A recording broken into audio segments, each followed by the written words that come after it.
प्यारे बच्चों, आपका दिन मंगलमय हो। अगर आप नए हैं तो इस चैनल को सब्सक्राइब कर लें। चैनल का नाम है BBC चैनल। आज हम करेंगे पाठ 4 पहलवान की ढोलक। इससे जुड़े हुए प्रश्न।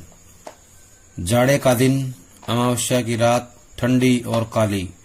जाड़ा होता सर्दी, सर्दी का दिन था। अमावस्या की रात थी। अमावस्या क्या होता है? हर महीने में 15 दिन बाद, या जो एक दिन अमावस्या होती है और एक दिन जो है पूर्णिमा होती है। जो अंधेरा होता है जिन दिनों में कृष्ण पक्ष कहा जाता है उसको, कृष्ण पक्ष के अंतिम दिन में अमावस्या आती है, 15वें दिन। ऐसे ही शुक्ल पक्ष में जो है 15वें दिन पूर्णिमा होती है। तो ये एक तिथि विशेष है अमावस्या। रात ठंडी और काली, काली माने अंधेरा, यानी कृष्ण पक्ष है तो काला तो होगा, अंधेरा होगा। रात ठंडी थी, सर्दी का मौसम था, इसलिए रात को ठंड थी। मलेरिया और हैजे से पीड़ित गांव भयार्त होता है, भय से डरा हुआ, भयभीत। शिशु होता है बच्चा, शिशु की तरह थरथर कांप रहा था। पुरानी और उजड़ी बांस फूस की झोपड़ियां, यानी कि बांस और फूस से, यानी कि जो घास से बनाई हुई थी वो झोपड़ियां, उनके अंदर क्या था? अंधकार और सन्नाटा। सन्नाटा होता है सोनापन, पूरी तरह से शांति। सन्नाटे का सम्मिलित साम्राज्य था। अंधेरा और निस्तब्धता। निस्तब्धता होता है नीरवता या शांति, पूरी तरह शांत माहौल था, कहीं कोई हलचल नहीं थी। अंधेरी रात चुपचाप आंसू बहा रही थी। निस्तब्धता करुण सिसकियों और आहों को बलपूर्वक अपने हृदय में ही दबाने की चेष्टा कर रही थी। आकाश में तारे चमक रहे थे। पृथ्वी पर कहीं प्रकाश का नाम नहीं था। आकाश से टूटकर यदि कोई भावुक तारा पृथ्वी पर जाना भी चाहता तो उसकी ज्योति और शक्ति रास्ते में ही शेष हो जाती। अन्य तारे उसकी भावुकता अथवा असफलता पर खिलखिलाकर हंस पड़ते। सियारों का करंदन, सियार होता है गीदड़, और पेचक होता है उल्लू, करंदन होता है रोना। पेचक की डरावनी आवाज कभी कभी निस्तब्धता को अवश्य भंग कर देती थी। गांव की झोपड़ियों से कहराने और कह करने की आवाज, हरे राम, हे भगवान की टेर होता है पुकारना, अवश्य सुनाई पड़ती थी। बच्चे भी कभी कभी निर्बल कंठों से, निर्बल होता कमजोर, शक्तिहीन कंठों से माँ माँ पुकार कर रो पड़ते थे। पर इससे रात्रि की निस्तब्धता में विशेष बाधा नहीं पड़ती थी। कुत्तों में परिस्थिति को ताड़ने की एक विशेष बुद्धि होती है। ताड़ना माने पहचानना। वे दिन भर राख के गुरों पर गठरी की तरह सिकुड़कर मन मारकर पड़े रहते थे। संध्या या गंभीर रात्रि को सब मिलकर रोते थे। रात्रि अपनी भीषणताओं के साथ चलती रहती और उसकी सारी भीषणता को ताल ठोक कर ललकारती रहती सिर्फ पहलवान की ढोलक। संध्या से लेकर प्रातःकाल तक एक ही गति से बजती रहती, चट धा गिड़ धा, चट धा गिड़ धा, यानी आ जा भिड़ जा, आ जा भिड़ जा। बीच बीच में चट्टाक चट धा, चट्टाक चट धा, यानी उठाकर पटक दे, उठाकर पटक दे। यही आवाज मृत गांव में संजीवनी शक्ति भरती रहती थी। लुट्टन सिंह पहलवान, यूं तो वह कहता था, लुट्टन सिंह पहलवान को होल इंडिया भर के लोग जानते हैं। यहाँ से जुड़े हुए प्रश्न देखें। पहला प्रश्न ये आएगा, पहलवान की ढोलक पाठ में किस ऋतु का वर्णन किया गया है? तो इसका उत्तर आएगा शरद ऋतु या जाड़े का। शरद ऋतु या जाड़े का वर्णन किया गया है। फिर बताएंगे, इसमें क्वेश्चन आएगा, किस रात का वर्णन किया गया है? अमावस्या की रात। कौन सी रात है? अमावस्या की रात का वर्णन किया गया है। अमावस्या की रात कैसी थी? ठंडी और काली, ठंडी और काली थी। गांव किससे डरा हुआ था? मलेरिया और हैजे से। गांव जो है मलेरिया और हैजे की बीमारी से डरा हुआ था, पीड़ित था। किसकी तरह था? बयार्त शिशु की तरह। बयार्त शिशु की तरह जो है थर थर कांप रहा था। प्रश्न ये भी आ सकता है कि गांव किस तरह कांप रहा था, तो बताना है बयार्त शिशु की तरह।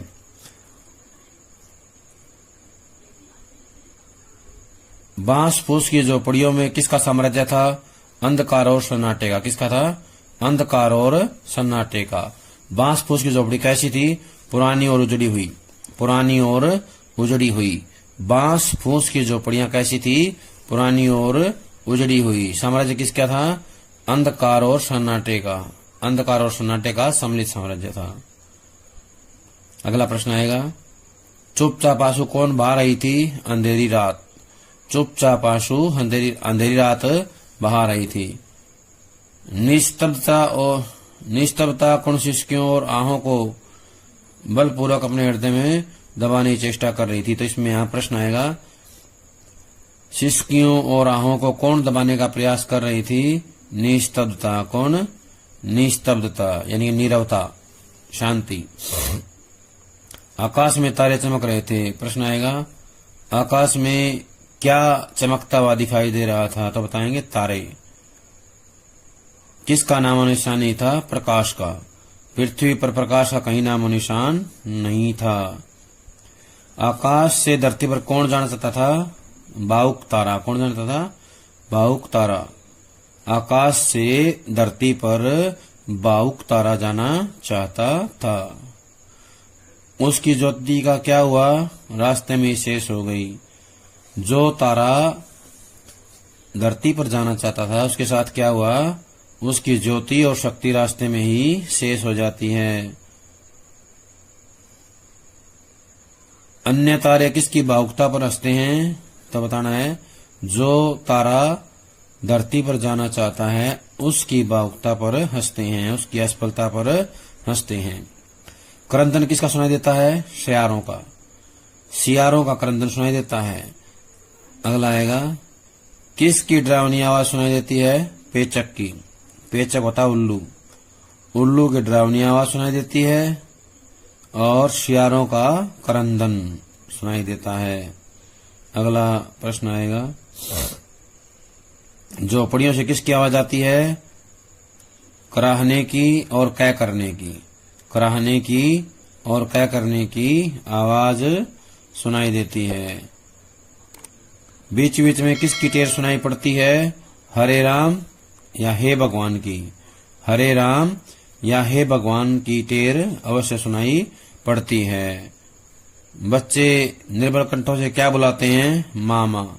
बच्चे जो है कभी कभी निर्मल कंठों से माँ माँ पुकार कर रो पड़ते हैं। अगला प्रश्न आएगा, परिस्थिति को ताड़ने की शक्ति किसमें होती है? कुत्तों में। परिस्थिति को ताड़ने की शक्ति कुत्तों में होती है। वे कहाँ बैठे होते हैं? राख के गोरों पर। राख के गोरों पर गठरी की तरह सिकुड़ कर बैठे होते हैं या मन मार कर पड़े रहते हैं। अगला है, संध्या या गंभीर रात्रि को कौन रोते हैं? कुत्ते। सारे कुत्ते मिलकर के संध्या या गंभीर रात्रि को रोते हैं। अगला प्रश्न है, रात्रि की भीषणता को कौन ललकारती है? पहलवान की ढोलक। कौन ललकारती है? पहलवान की ढोलक। पहलवान की ढोलक जो है वो रात्रि की भीषणता को ललकारती है। अगला प्रश्न आएगा, ये प्रश्न बहुत इंपॉर्टेंट है, हमें याद रखना है। जो ढोलक की आवाज है और कुश्ती का जो दांव पेच है उसमें सामंजस्य कैसे दिखाया गया है? जैसे ये चट धा गिड़ धा, चट धा गिड़ धा। अब ये जो ढोलक की आवाज है इसका मतलब होता है आ जा भिड़ जा, आ जा भिड़ जा। इसको याद करना है। ये अभ्यास में प्रश्न नंबर 1 है, वहां भी लिखना होता है, तो इसको अच्छे से पढ़ के याद करेंगे। अगला है, चटाक चटदा, चटाक चटदा। इसका मतलब है उठाकर पटक दे, उठाकर पटक दे। अगला प्रश्न बनेगा, मृत गांव में संजीवनी शक्ति कौन बरती थी? ढोलक की आवाज। कौन? ढोलक की आवाज। पहलवान की जो ढोलक थी उसकी जो आवाज है मृत गांव में संजीवनी शक्ति का जो है संचार करती थी। अगला प्रश्न है, लुट्टन सिंह को कौन जानता है? Whole India. कौन जानता है? लुट्टन पहलवान को होल इंडिया भर के लोग जानते हैं। होल इंडिया होता है पूरा भारत, संपूर्ण भारत। किंतु उसके होल इंडिया की सीमा शायद एक जिले की सीमा के बराबर ही हो। जिले भर के लोग उसके नाम से अवश्य परिचित थे। लुट्टन के माता पिता उसे 9 वर्ष की उम्र में ही अनाथ बनाकर चल बसे थे। सौभाग्यवश शादी हो चुकी थी, वरना वह भी माँ बाप का अनुसरण करता। विधवा सास ने पाल पोस कर बड़ा किया। बचपन में वह गायें चराता, दारोषण दूध पीता। दारोषण होता है थनों से सीधा दूध पीना, थनों से सीधा गर्म दूध पीना, और कसरत किया करता था। गांव के लोग उसकी सास को तरह तरह की तकलीफ दिया करते थे। लुट्टन के सिर पर कसरत की धुन लोगों से बदला लेने के लिए ही सवार हुई थी। नियमित कसरत ने किशोरावस्था में ही उसके सीने और बाहों को सुडौल तथा मांसल बना दिया था। जवानी में कदम रखते ही वह गांव में सबसे अच्छा पहलवान समझा जाने लगा। लोग उससे डरने लगे और वह दोनों हाथों को दोनों ओर 45 डिग्री की दूरी पर फैलाकर पहलवानों की भांति चलने लगा। वह कुश्ती भी लड़ता था। एक बार वह दंगल देखने श्यामनगर मेला गया। पहलवानों की कुश्ती और दांव पेच देखकर उससे नहीं रहा गया। जवानी की मस्ती और ढोल की ललकारती हुई आवाज ने उसकी नसों में बिजली उत्पन्न कर दी। उसने बिना कुछ सोचे समझे दंगल में शेर के बच्चे को चुनौती दे दी। शेर के बच्चे का असल नाम था चांद सिंह। वह अपने गुरु पहलवान बादल सिंह के साथ पंजाब से पहले पहल श्यामनगर मेले में आया था। सुंदर जवान, अंग प्रत्यंग से सुंदरता टपक पड़ती थी। 3 दिनों में ही पंजाबी और पठान पहलवानों के गिरोह के अपनी जोड़ी और उम्र के सभी पट्टों को पछाड़कर उसने शेर के बच्चे की टाइटिल प्राप्त कर ली थी। इसलिए वह दंगल के मैदान में लंगोट लगाकर एक अजीब किलकारी भरकर छोटी दुल्की लगाया करता था। देसी नौजवान पहलवान उससे लड़ने की कल्पना से भी घबराते थे। अपनी टाइटिल को सत्य प्रमाणित करने के लिए ही चांद सिंह बीच बीच में दहाड़ता फिरता था। श्यामनगर के दंगल और शिकार प्रिय वृद्ध राजा साहब उसे दरबार में रखने की बातें कर ही रहे थे कि लुट्टन ने शेर के बच्चे को चुनौती दे दी। सम्मान प्राप्त चांद सिंह पहले तो किंचित उसकी स्पर्धा पर मुस्कुराया, फिर बाज की तरह उस पर टूट पड़ा। शांत दर्शकों की भीड़ में खलबली मच गई। पागल है, मरा। पर वाह रे बहादुर, लुट्टन बड़ी सफाई से आक्रमण को संभालकर निकलकर उठ खड़ा हुआ और पैंतरा दिखाने लगा। राजा साहब ने कुश्ती बंद करवाकर लुट्टन को अपने पास बुलवाया और समझाया। अंत में उसकी हिम्मत की प्रशंसा करते हुए 10 रुपए का नोट देकर कहने लगे, जाओ मेला देखकर घर जाओ। तो इससे जुड़े हुए प्रश्न देखें। पहला प्रश्न ये होगा कि लुट्टन के होल इंडिया की सीमा कितनी थी? तो बताना है 1 जिले के बराबर। शायद 1 जिले की सीमा के बराबर जो है उसके होल इंडिया की सीमा थी। जिले भर के लोग उसके नाम से परिचित थे। तो बताना है लुट्टन सिंह को कितने लोग जानते थे? तो बताना है जिले भर के लोग जानते थे। लुट्टन कितने वर्ष की आयु में या उम्र में अनाथ हुआ? तो बताएंगे 9 वर्ष। लुट्टन जो है 9 वर्ष की उम्र में अनाथ हुआ। अनाथ होता है बेसहारा। लुट्टन की शादी कब हुई? बचपन में ही। लुट्टन की शादी बचपन में ही हो गई थी। अगला प्रश्न आएगा, लुट्टन का पालन पोषण किसने किया? उसकी विधवा सास ने। लुट्टन का पालन पोषण उसकी विधवा सास ने किया। लुट्टन जो है क्या काम करता था? गाय भैंस चराने का, गाय चराने का काम करता था। दूध कैसा पीता था? दारोषण, दारोषण दूध पीता था और कसरत करता था। अगला प्रश्न आएगा, लुट्टन की सास को कौन तकलीफ देता था? गांव के लोग।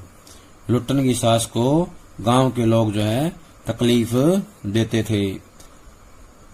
कसरत की धुन किसके ऊपर सवार हुई? लुट्टन के ऊपर। कसरत की धुन जो है लुट्टन के सिर पर सवार हुई। कसरत की धुन क्यों सवार हुई? बदला लेने के लिए। लोग उसकी सास को तंग करते थे, इसलिए उसने बदला लेने के लिए कसरत शुरू कर दी। नियमित कसरत से क्या हुआ? उसके सीने और बाहों को सुडौल बना दिया और मांसल बना दिया। नियमित कसरत ने उसके सीने और बाहों को सुडौल तथा मांसल बना दिया।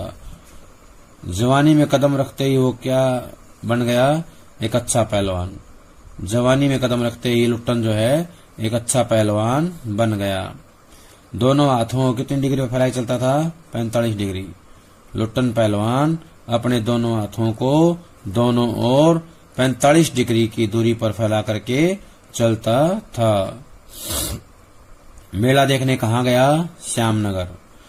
लुट्टन पहलवान मेला देखने के लिए कहाँ गया? श्यामनगर।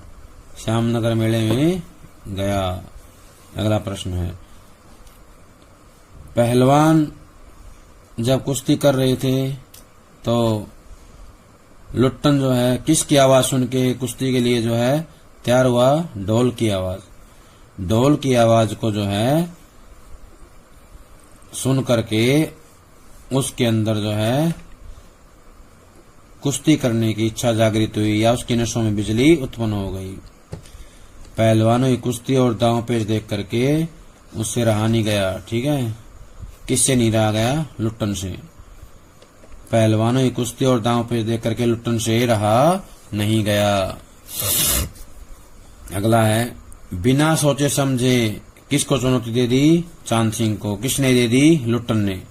बिना सोचे समझे लुट्टन पहलवान ने चांद सिंह को क्या किया? चुनौती दे दी। शेर के बच्चे का क्या नाम था? चांद सिंह। शेर के बच्चे का नाम था चांद सिंह। चांद सिंह के गुरु का क्या नाम था? बादल सिंह। चांद सिंह के गुरु का नाम था बादल सिंह। बादल सिंह कहाँ से आया था? पंजाब से, और चांद सिंह को साथ लेके आया था। तो मतलब क्या होगा? चांद सिंह अपने गुरु के साथ पंजाब से आया था। चांद सिंह के गुरु का नाम था बादल सिंह, और वो जो है पहले पहल श्यामनगर मेले में आया था। कैसा था वो? सुंदर जवान, अंग प्रत्यंग से सुंदरता टपक रही थी।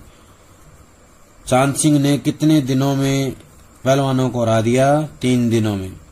चांद सिंह ने 3 दिनों में जो है पंजाबी और पठान पहलवानों के गिरोह को हरा दिया, या उसकी उम्र के जितने भी पट्टे थे, जवान पहलवान थे, उन सबको जो है हरा दिया और शेर के बच्चे की उपाधि प्राप्त कर ली। टाइटल होता है उपाधि, टाइटल होता है उपाधि प्राप्त कर ली। शेर के बच्चे की उपाधि किसने प्राप्त की? चांद सिंह ने। किसने प्राप्त की? चांद सिंह ने जो है प्राप्त की। लंगोट लगाकर एक अजीब सी किलकारी भर करके छोटी दुल्की कौन लगाता था? चांद सिंह। छोटी दुल्की जो है चांद सिंह लगाता था। देसी नौजवान पहलवान उससे लड़ने की कल्पना से भी घबराते थे। तो किससे घबराते थे? चांद सिंह से। टाइटल को सत्य प्रमाणित करने के लिए क्या करता था? बीच बीच में दहाड़ता था। चांद सिंह जो है बीच बीच में दहाड़ता था।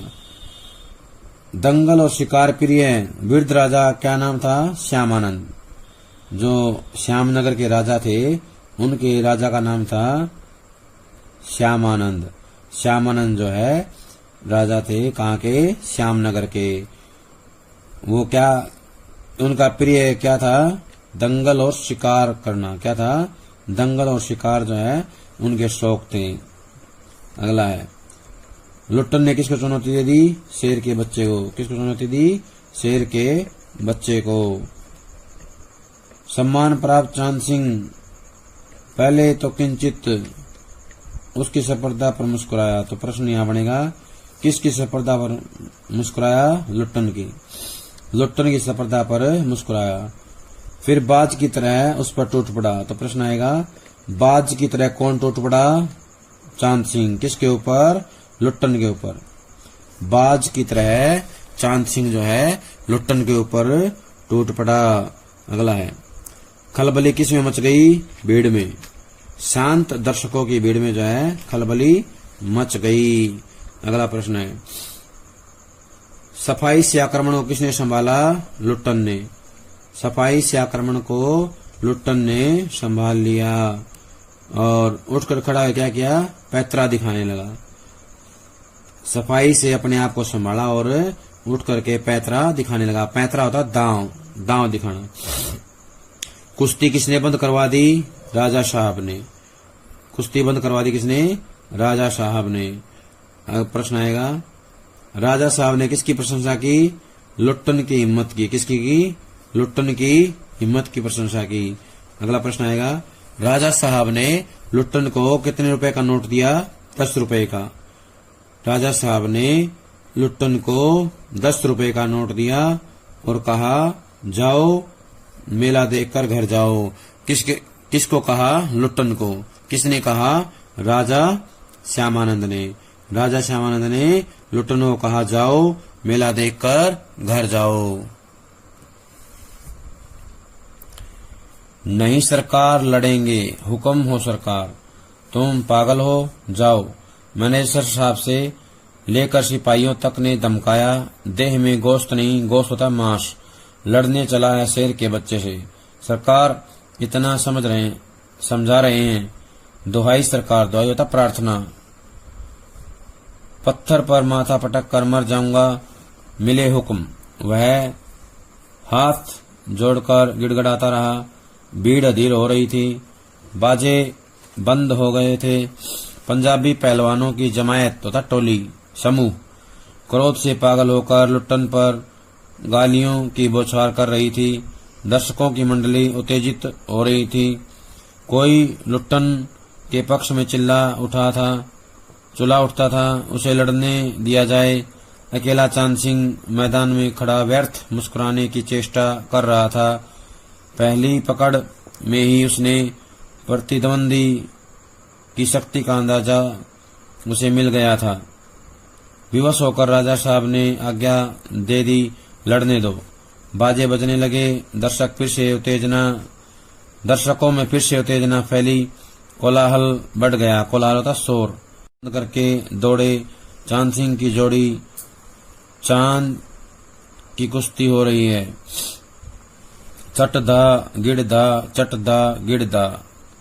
भरी आवाज में एक ढोल जो अब तक चुप था बोलने लगा।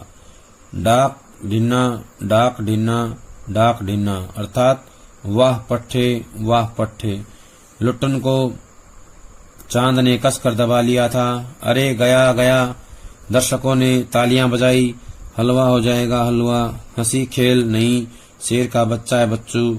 चट गिड़ धा, चट गिड़ धा, चट गिड़ धा। मत डरना, मत डरना, मत डरना। लुट्टन की गर्दन पर केहूनी, केहूनी होता कोहनी डालकर चांद चित करने की कोशिश कर रहा था। वहीं दफना दे बहादुर सिंह अपने शिष्य को उत्साहित कर रहा था। लुट्टन की आंखें बाहर निकल रही थी। उसकी छाती फटने को हो रही थी। राजमत बहुमत चांद सिंह के पक्ष में था। सभी चांद को शाबाशी दे रहे थे। शाबाशी होता है प्रशंसा करना। लुट्टन के पक्ष में सिर्फ ढोल की आवाज थी। उसकी ताल पर वह अपनी शक्ति और दांव पेच की परीक्षा ले रहा था, अपनी हिम्मत को बढ़ा रहा था। अचानक ढोल की एक पतली आवाज सुनाई पड़ी। दाक दिन्ना त्रिकट तिन्ना, दाक दिन्ना त्रिकट तिन्ना। लुट्टन को शपथ सुनाई पड़ रहा था। ढोल कह रहा था, दांव काटो बाहर हो जा, दांव काटो बाहर हो जा। तो इससे जुड़े हुए प्रश्न देखें। नहीं सरकार लड़ेंगे, प्रश्न आएगा ये किसने कहा, तो बताना है ये जो है लुट्टन सिंह ने कहा। हुक्म हो सरकार, नहीं सरकार लड़ेंगे, हुक्म हो सरकार। तो ये बात जो है लुट्टन सिंह ने राजा साहब के सामने कही। तुम पागल हो जाओ, ये बात जो है मैनेजर साहब से लेकर के सिपाहियों तक ने उसको धमकाया, समझाया और कहा देह में गोश्त नहीं, लड़ने चला शेर के बच्चे से। गोश्त होता है मांस। तो प्रश्न यहां बनेगा किसकी देह में गोश्त नहीं था, तो बताना है लुट्टन पहलवान की। किसने कहा, मैनेजर साहब से लेकर के सिपाहियों तक ने धमकाते हुए कहा। शेर के बच्चे से मतलब चांद सिंह से। सरकार इतना समझा रहे हैं, यानी कि राजा साहब इतना समझा रहे हैं। तो ये तुम पागल हो जाओ, यानी कि ये बात राजा साहब ने कही थी, और देह में गोश्त नहीं, ये बात मैनेजर साहब से लेकर के सिपाहियों तक ने धमकाते हुए कही थी। दुआई सरकार, ये लुट्टन सिंह कहता है, प्रार्थना करता है कि राजा साहब से कहता है पत्थर पर माथा पटक कर मर जाऊंगा। यानी कि लुट्टन कहता है कि राजा साहब आपसे प्रार्थना है कि मुझे कुश्ती लड़ने दी जाए, अगर ऐसा नहीं हुआ तो मैं जो है पत्थर पर माथा पटक करके मर जाऊंगा। मिले हुक्म, यानी कि मुझे आदेश दिया जाए, आज्ञा दी जाए। वह हाथ जोड़कर गिड़गिड़ाता रहा, यानी हाथ जोड़ के प्रार्थना करता रहा। प्रश्न यहां बनेगा कि हाथ जोड़कर प्रार्थना किसने की, लुट्टन ने। पत्थर पर माथा पटक कर मर जाने की बात किसने की, लुट्टन पहलवान ने। अधीर कौन था, भीड़। भीड़ जो है अधीर थी, व्याकुल थी। बाजे बंद हो गए थे, पहलवानों की जमायत क्रोध में थी। तो बताना कौन से पहलवानों की थी, पंजाबी। किसकी जमायत थी क्रोध में, पंजाबी पहलवानों की। और अगला प्रश्न आएगा, दर्शकों की मंडली उत्तेजित हो रही थी। तो यहाँ पे आएगा कौन सी मंडली उत्तेजित हो रही थी, उत्तेजित जो है दर्शकों की मंडली। दर्शकों की मंडली जो है उत्तेजित हो रही थी। लुट्टन के पक्ष में चिल्लाते हुए लोग क्या कह रहे थे, उसे लड़ने दिया जाए। उसे लड़ने दिया मतलब लुट्टन को लड़ने दिया जाए। अकेला चांद सिंह मैदान में खड़ा व्यर्थ मुस्कुराने की चेष्टा कर रहा था। तो यहाँ प्रश्न बनेगा, अकेला मैदान में खड़ा कौन मुस्कुराने की चेष्टा कर रहा था, चांद सिंह। पहली पकड़ में किसको अंदाजा हो गया था, चांद सिंह को। पहली पकड़ में ही अपने प्रतिद्वंदी की शक्ति का अंदाजा किसे हो गया था, चांद सिंह को हो गया था। विवश होकर किसने आज्ञा दे दी, राजा साहब ने। क्या आज्ञा दी, लड़ने के लिए। विवश होकर राजा साहब ने लड़ने की आज्ञा दे दी। किसको दे दी, लुट्टन पहलवान को। बाजे बजने लगे। बाजे कब बजने लगे, आज्ञा देने पर। राजा साहब के आज्ञा देने पर क्या है, बाजे बजने लगे। उत्तेजना कहां फैल गई, दर्शकों में। दर्शकों में उत्तेजना जो फिर से फैल गई। कोलाहल होता शोर, कोलाहल बढ़ गया। कोलाहल कब बढ़ा, लड़ने की आज्ञा मिलने पर। मेले में दुकानदार दुकान बंद करके दौड़े। चांद सिंह की जोड़ी चांद की कुश्ती हो रही है। मेले में दुकानदार ने दुकान क्यों बंद कर दी, चांद सिंह की कुश्ती देखने के लिए। चांद सिंह की कुश्ती देखने के लिए जो है मेले में दुकानदारों ने दुकानें बंद कर दी। अगला प्रश्न आएगा, कोलाहल क्यों बढ़ गया था, कुश्ती देखने के लिए। चट धा गिड़ धा, चट धा गिड़ धा, इसका मतलब क्या होता है, इसका मतलब होता है आजा भिड़ जा, आजा भिड़ जा, आजा भिड़ जा।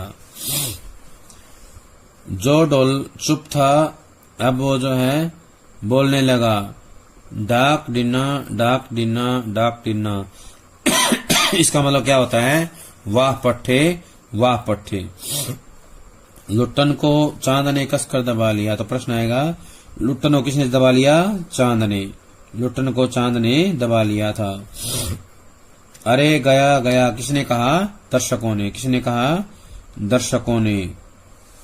अगला प्रश्न आएगा, चटदा गिड़दा चटदा गिड़दा चट गिड़दा चट गिड़दा चट गिड़दा चट गिड़दा। इसका मतलब होता है मत डरना मत डरना मत डरना। तो ये जो लाइन आई है इसका अर्थ याद करना है। चट गिड़दा चट गिड़दा चट गिड़दा, इसका मतलब याद रखना है मत डरना मत डरना मत डरना। लुट्टन की गर्दन पर केहुनी होता कोहनी। किसने डाली? चांद सिंह ने। किसने डाली? चांद सिंह ने। लुट्टन की गर्दन पर कोहनी चांद सिंह ने डाली और चित करने का प्रयास किया। वहीं दफना दे बहादुर किसने कहा? बादल सिंह ने। किसको कहा? चांद सिंह को। अगला है किसकी आंखें बाहर निकल रही थी? लुट्टन की। किसकी आंखें बाहर निकल रही थी? लुट्टन की। किसकी छाती फटने को हो गई थी? लुट्टन की। राजमत बहुमत किसके पक्ष में था? चांद सिंह के।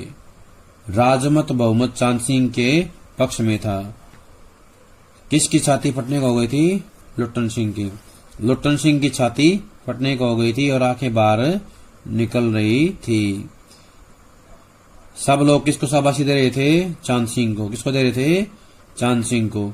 लुट्टन के पक्ष में कौन था? सिर्फ ढोल की आवाज। लुट्टन सिंह के पक्ष में केवल ढोल की आवाज थी। लुट्टन सिंह जो है अपने दांव पेच और शक्ति की परीक्षा कैसे कर रहा था? ढोल की आवाज और उसकी ताल पर। ढोल की आवाज और उसकी ताल पर जो है अपनी शक्ति और दांव पेच की परीक्षा ले रहा था। अगला है दाक दिन्ना तिरकट तिन्ना दाक दिन्ना तिरकट दिन्ना। इसका मतलब क्या होता है? तो बताना है दांव काटो बाहर हो जा। दांव काटो बाहर हो जा। ये इसको याद करना है क्योंकि ये जो है एग्जाम में आते हैं। दाक दिन्ना तिरकट तिन्ना दाक दिन्ना तिरकट तिन्ना। तो इसका मतलब है दांव काटो बाहर हो जा। दांव काटो बाहर हो जा। प्यारे बच्चों, ये थी हमारी पार्ट नंबर 4 के पहले पार्ट के प्रश्नों की वीडियो। जब तक अगली वीडियो आती है तब तक इसको अच्छे से याद कर लें। सभी का बहुत बहुत धन्यवाद।